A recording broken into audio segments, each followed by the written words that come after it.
Bienvenidos nuevamente a Inreal, su compañía especializada en soluciones innovadoras para Green Data Center. Recuerden que contamos con cobertura nacional para atender sus requerimientos. Hoy vamos a tener una conferencia con el ingeniero Don Beaty, fundador de la TC 9.9 de ASRA especializada en Data Center. Espero que la disfruten y aprendan mucho. Muchas gracias. I'm quite nervous about presenting to you because I think that I have been tricked, because I have a pack here and I have a pack in the back. One of them is a bomb, I believe, and I think that if I don't do well, I will be gone. I don't know. I thought that one was the bomb. Okay, so we're going to talk about data centers today. And a significant amount of it is going to talk about case studies. And these case studies are rather large projects, but I'm going to explain to you why those apply. Those are good case studies to apply to small data centers as well. So first of all, TC 9.9, we started it in 2002. Before then, colder was better in data centers. So it's very common to run data centers at 18 degrees C. But hey, it might be a little better to do 17 degrees C or 16 degrees C. And so that was really something. And so we created, in 2004, we created the thermal guidelines. Now, the power of the thermal guidelines was that all the major manufacturers in data centers, in the IT equipment, were members. And these are the fellows and the top people within those companies: IBM, HP, Dell, Intel, Cisco, EMC, Fujitsu, all of those. We got them all together and got them to agree on temperature standards. The interesting part about the temperature standards is that it applies to legacy equipment. Legacy equipment means 10 years ago, 20 years ago, because in data centers, there are always old equipment and new equipment. And so that could be a real problem for us, and so this applies. It applies through the temperature range that we created. Originally, it was to 25 degrees C. We then changed it, and it's now 18 to 27 degrees C for the recommended range. And the recommended range, again, old equipment, new equipment, makes no difference, does not void any warranty. So really a good thing. Now, it turns out that it wasn't Bogota, but rather a country I'm not going to name in Europe, that's in the southern part of Europe, that said, I'm having trouble. There's a telecommunication company that was having trouble funding the data centers. And so they tried to operate independently of TC 9.9, who had become a global standard, and push for a hotter temperature so they would not need mechanical cooling. So because of that, we went ahead and we raised up the temperatures. So we started here, and we've gone ahead and we've raised those up. And so if we go ahead and we're going to talk now about part one, being some basic things about the thermal guidelines, and part two about the case studies. So here we go, and here is the fundamental basis for data center design. We have here recommended range, and that is, it's in our books, it's defined as a reliable. It's if you operate within this temperature range, it is reliable and it's energy efficient. So it's doing those two things, so that's really good. It turns out that even the old equipment was tested for the allowable range of A1 or A2. And the allowable range here in A1, A2, you see them in white. And so depending on the equipment, it was either tested to 15 to 32 degrees C or 10 to 35 degrees C, meaning it would operate successfully in that temperature range, but it may not last as long. That's the difference. That's the difference. Now, in the case of Google, or a company like Google, they have a policy whereby they will remove the equipment, the servers, in 18 to 24 months. So if you operate in the allowable range for a little while, who cares? My firm designed the data centers in Google, all of them, from 2004 to 2011, so I'm telling you, firsthand that is the case. They change them very quickly. And we know as thermal engineers, we know that there's thermal fatigue. And thermal fatigue has to do with how long it's exposed to that amount of temperature. If you're going to replace something in 18 months or 24 months, not too much to worry about. If we are a bank or if we're a government agency, maybe on the IT side we're going to keep it for 5 years, 3 to 5 years, or maybe 5 to 10, or some amount of time like that, in which case it'd be a different kind of temperature.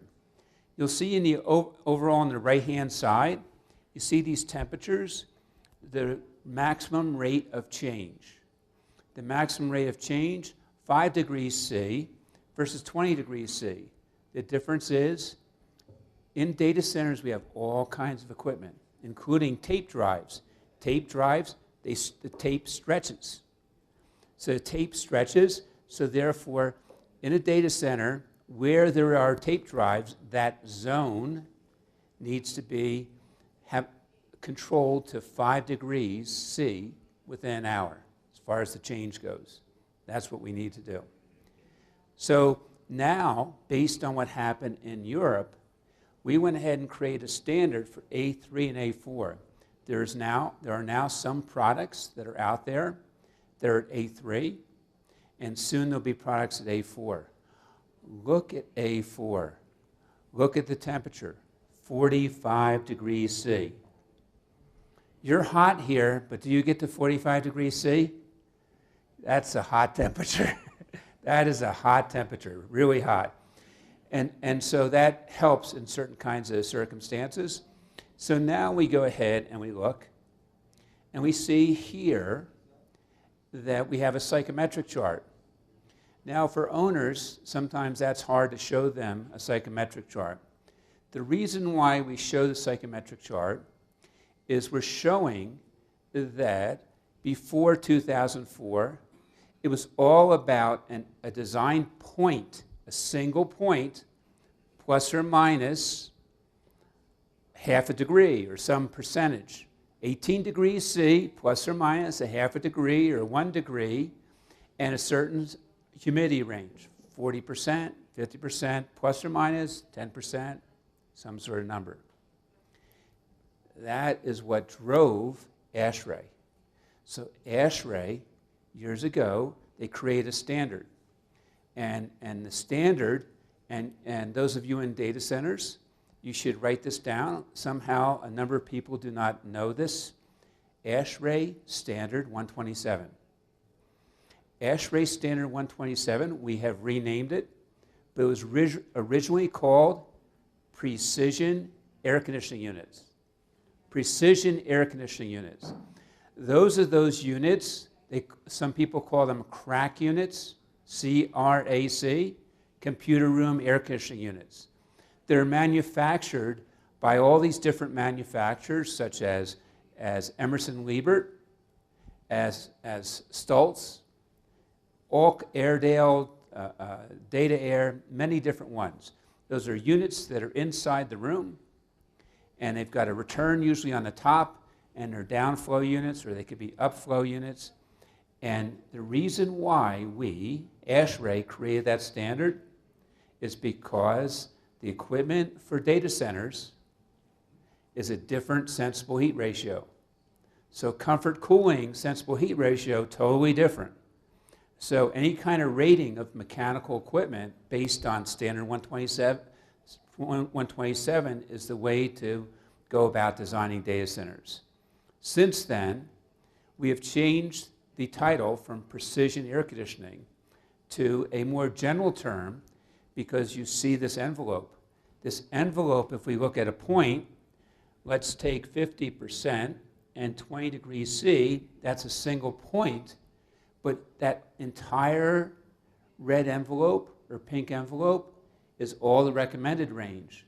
So therefore, what is the point? The point is it's not about a point at all.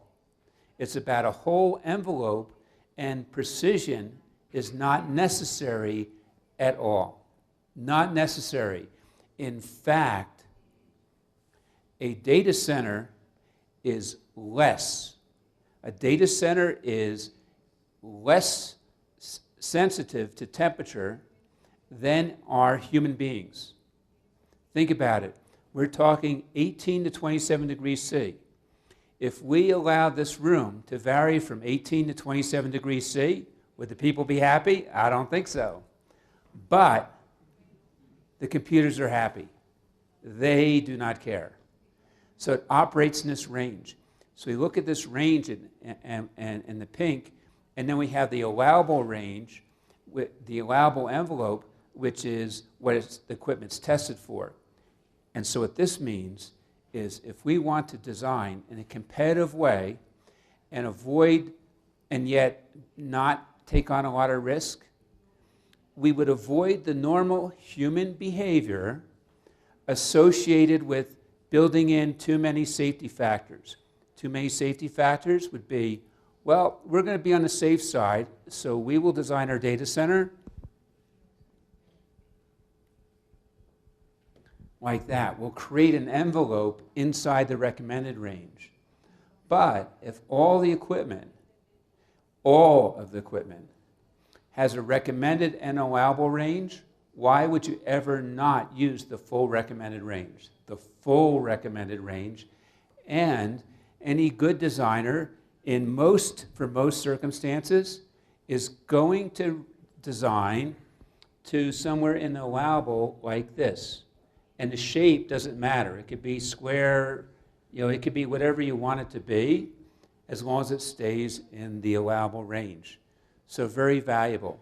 The point is that the equipment is all that matters. And therefore, the temperature is measured at the inlet to the equipment.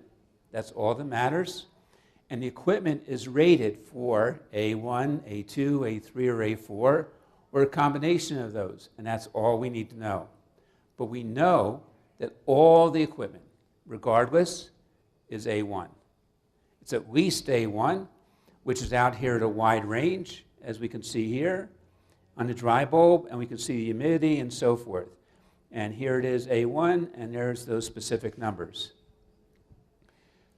So now, this is just to identify that it's not about a point. If we take single-digit integers and vary the relative humidity by a degree at a time, 40 to 60, and the dry bulb a degree at a time, it adds up to 171 unique points. That's the point. It's not about a point. We've got great opportunities here.